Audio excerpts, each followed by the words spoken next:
তো পাট্টিরিয়া সকাল সকাল উঠে ব্রাশটা নিয়ে বেরাই গেলি ফ্রেশ হওয়ার জন্যে।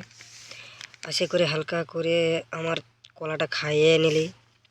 বাইরে বেড়াই দেখি ছাগল দুটো জড়াই ধরে দাঁড়ায় আছে রে। দিকে বেড়াই গেলি গাটাকে গরম করার জন্যে। তারপর বেড়াই গেলি বাড়ি যাওয়ার জন্যে। আসার সময় রাস্তায় দেখি প্যান্ডেল বাঁধিয়ে দিয়েছে বিয়ার জন্যে।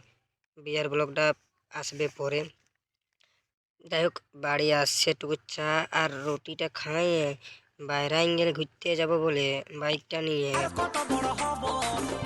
অনেক ঘোরাঘুরির পর বাড়ি আসলি কিছু খাওয়ার জন্য। বাড়ি এসে গাড়িটাকে রাখিয়ে কলা আর মুড়িটা মারিয়ে দিলি। তারপর বাইরের দিকে বাইরে দেখি লোক আইসে গেছে, প্যান্ডেলটাকে সাজাইন দিচ্ছে ভালো করে।